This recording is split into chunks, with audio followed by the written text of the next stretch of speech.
দায়িত্ব হিসাবে তিনি পালন করবেন, সেটা হচ্ছে একটি ইসলামী রাষ্ট্র কায়েম করবেন, কোরআনের রাষ্ট্র। ঠিক কিনা বলেন? আচ্ছা, ইমাম মাহদী আলাইহিস সালামের পরে আসবেন যিনি, তার নাম কি বলেন দেখি? হযরতে ঈসা আলাইহিস সালাম। এবার বলেন, ঈসা আলাইহিস সালাম এসে কি করবেন? অনেক বড় বড় মাদ্রাসা বানাবেন নাকি? বড় বড় খানকা খুলে বলবেন? এরপরে বড় বড় তাফসীরুল কোরআন মাহফিলের প্রধান অতিথি হবেন? না, তিনি কি করবেন? একটানা 40 বছর আল্লাহর কোরআন দিয়ে রাষ্ট্র পরিচালনা করবেন। সুবহানাল্লাহ পড়বেন না? তাহলে বলুন তো দেখি, নবী রাসূলদের কাজটা কি? এজন্য একজন সাহাবীর নাম পাবেন না। আমার দিকে এই কথাটি কান খাড়া করে শুনুন, একজন সাহাবী পাবেন না যিনি ঈমান গ্রহণ করার পরে আবু জেহেল, আবু লাহাবদের আইন এবং কানুনের প্রতি স্বেচ্ছায়, আনন্দে, প্রাণ ভরে কিংবা তৃপ্তির সাথে আনুগত্য প্রদর্শন করেছে। বরং সব সাহাবী ছিলেন প্রচলিত আইনের বিরুদ্ধে আল্লাহর কোরআনের আইন প্রতিষ্ঠা করার পক্ষে।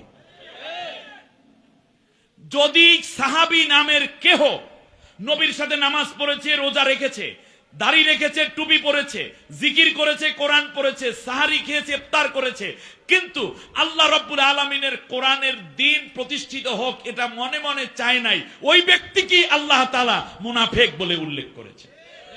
আল্লাহ রাব্বুল আলামিন আমাদেরকে জান্নাতে যাওয়ার জন্য নবী সাল্লাল্লাহু আলাইহি ওয়াসাল্লাম যে পথ দেখিয়েছেন তার নাম হচ্ছে আল্লাহর প্রতি ভয়। ফাআম্মা মান খাফা মাকামা রাব্বিহি, আল্লাহু আকবার। আমরা যেন আল্লাহকে ভয় করে চলতে পারি। পৃথিবীর কেউ দেখে না, কিন্তু কে দেখেন? যা পৃথিবীর কেউ শোনে না তা কে শোনেন? পৃথিবীর যা কেউ করতে পারে না তা করতে পারেন কে? আমার ভাগ্যে যদি আল্লাহ ভালো লিখে থাকেন, পৃথিবীর কেউ তা কাটতে পারে না। আমার ভাগ্যে আল্লাহ রাব্বুল আলামিন যদি খারাপ লিখে থাকেন, পৃথিবীর কেউ ভালো দিতে পারবে না।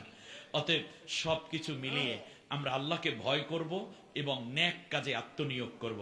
আল্লাহ নবী সাল্লাল্লাহু আলাইহি ওয়াসাল্লাম সবচেয়ে বড় নেক কাজ, রাষ্ট্র পরিচালনা বিধায়ী 10 বছর একটানা মদিনায় রাষ্ট্র চালিয়েছেন। মক্কায় রাষ্ট্র প্রতিষ্ঠা করতে পারেন। তার কারণ আপনি দেখেন, আজকে আওলাদের রাসূল ওয়াজ করবেন, আমরা ওয়াজ করতেছি বছরের পর বছর, পীরেরা করতেছেন, তবলিগা করতেছেন, নামাজের ওয়াজ। বলেন তো দেখি, নামাজ বাংলাদেশে কি বেশি হয়েছে নাকি বেনামাজির সংখ্যা দিন দিন বাড়তেছে?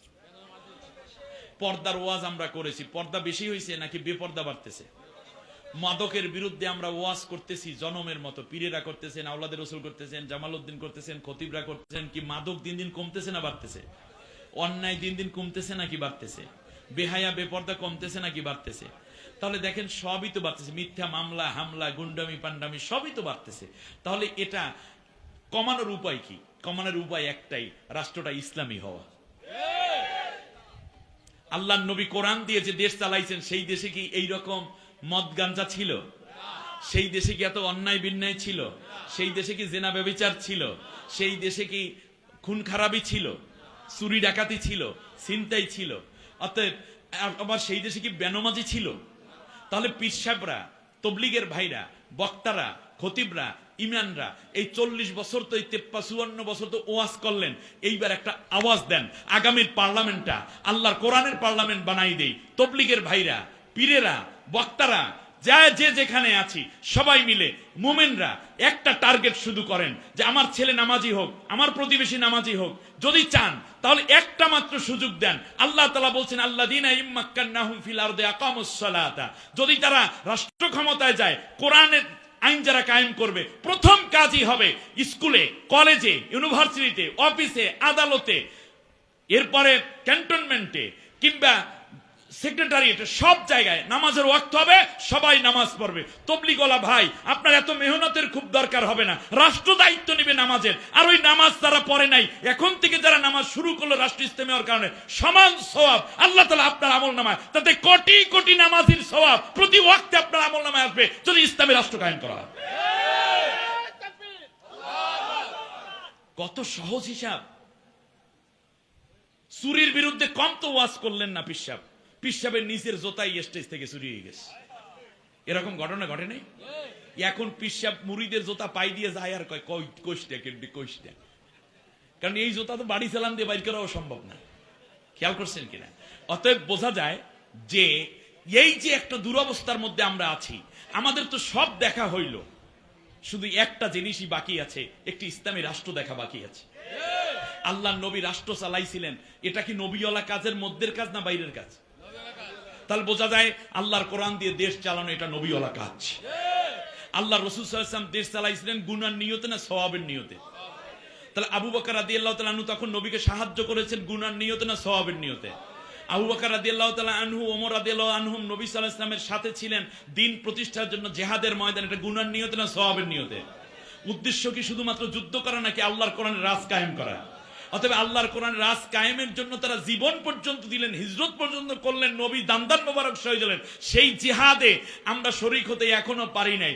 যদি কখনো সুযোগ আসে আল্লাহর কোরআনের পক্ষে, তাহলে আমরা নিজেদেরকে প্রমাণ দেব যে আল্লাহ, আমরা অবশ্যই তোমার কোরআন বিজয়ের পক্ষে আছি। আর কোরআনের বিজয় হলে আপনার মেয়ের পর্দা পুশিতে নিয়ে আপনার চিন্তা দরকার নাই, আপনার দোকানে চুরি হবে ওই দুশ্চিন্তা আপনার করার দরকার নাই, আপনার সন্তান কিডন্যাপ হবে ওই দুশ্চিন্তা করা আপনার কাজ না, আপনার ছেলে এডিক্টেড হবে মদ খাইবে ওই দুশ্চিন্তা আপনার করার কোনো কারণ নাই। তার কারণ এইগুলো অন্যায়গুলোকে রোধ করা, ইয়ামুরুনা বিল মারুফ ওয়া ইয়ানহাউনা আনিল মুনকার, তারা ভালো কাজের আদেশ করবে, খারাপ কাজ অটো নিষেধ হয়ে যাবে, যাকাত ভিত্তিক অর্থ ব্যবস্থা কায়েম হবে, লাফাতাহনা আলাইহিম বারাকাতুম মিনাস সামাই ওয়াল আরদ, আসমান থেকে জমিন থেকে বরকতের দরজা আমি আল্লাহ খুলে দেব।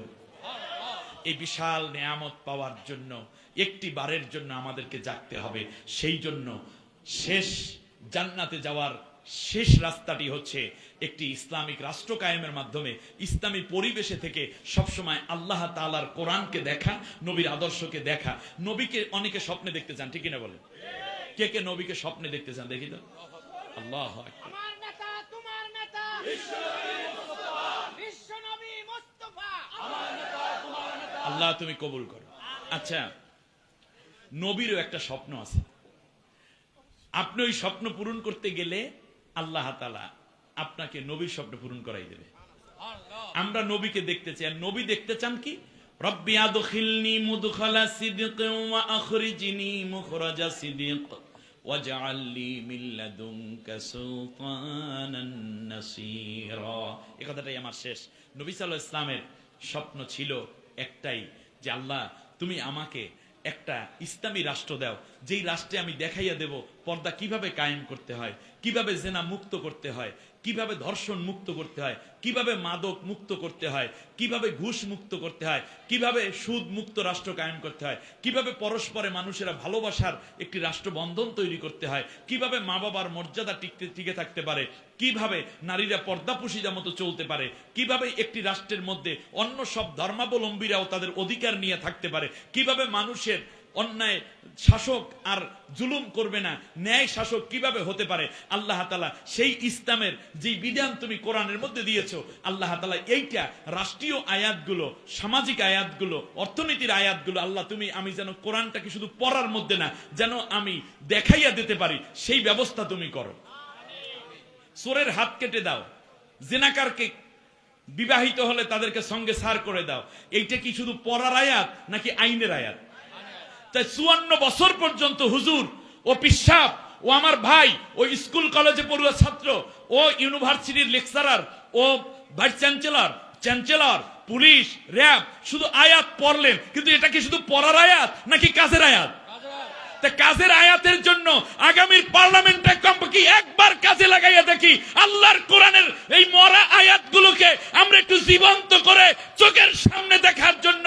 ভারত থেকে হিন্দু আনবেন না, আমেরিকা থেকে খ্রিস্টান আসবে না, চায়না থেকে বৌদ্ধ আসবে না, বিশ্বের দ্বিতীয় বৃহত্তম মুসলিম রাষ্ট্র ইসলামী আইনি দেখতে চায়। অতএব আগামীর পার্লামেন্ট হবে আল্লাহর কোরআনের পার্লামেন্ট। যারা যারা এই কোরআনের পার্লামেন্ট চান তারা দুইটা হাত উঁচু করুন।